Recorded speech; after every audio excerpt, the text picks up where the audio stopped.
That bale sits on your auger here, okay? And the top knife, comes around and it just grabs little pieces off at a time. That's why it takes so long. There's a lot of stress on this 1,200 pounds for about 15, 20 minutes before it got down into the rest of the knives where they could do the working bale. So this Bale Ripper is going to be sitting around about right here.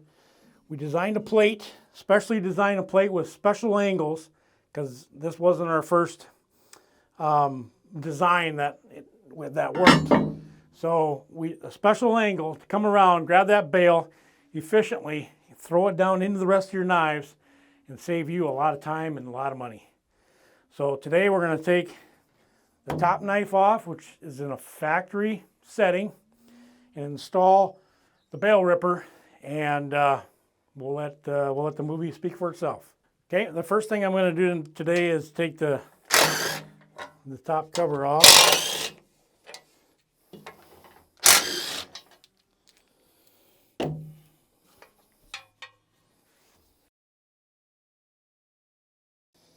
So I don't lose the bolts, I'm just going to quickly spin them in here.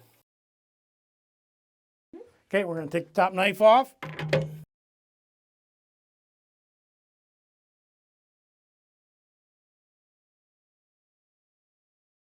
We're going to take our bolts out. This wagon has had the Bale Ripper in it before, so we've already had the pre-drilled holes already in here. But to do the test this morning, we put bolts back in here so we wouldn't get any feed inside the wagon.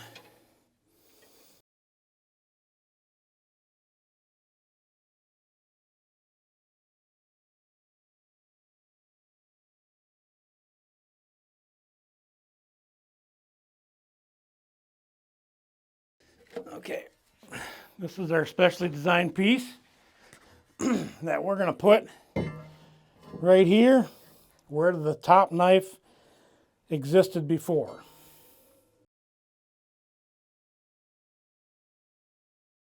So, took the top knife off. That's where we have to install our Bale Ripper with the 3 bolts up here.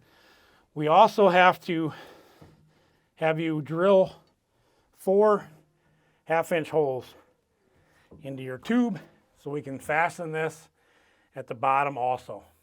We really want to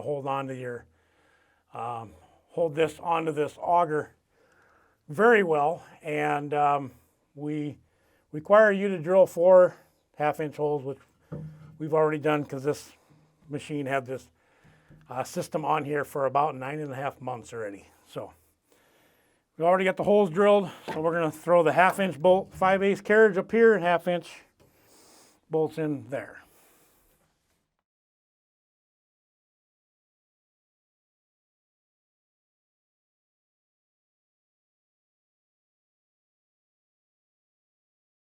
We installed the base of our Bale Ripper with the 3 bolt holes for the knife. We drilled the 4 half-inch holes for the half-inch bolts to go through the very thick tube. Got the nuts on the inside. Now we're going to put the Bale Ripper on the most aggressive spot. We have 2 spots that I can do. We're going to do the most aggressive. So when that bale lands on here, she's going to shave a nice piece of it off to get it down in the knives quicker, so you spend way less time processing your bale.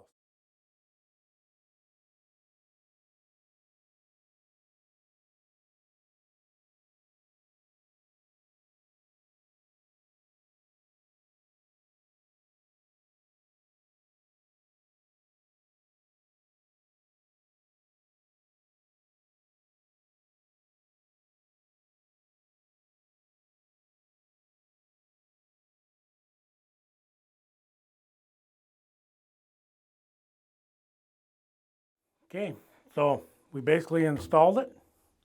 This is what it looks like inside your mixer. We're going to put the cap back on and throw another bale in here.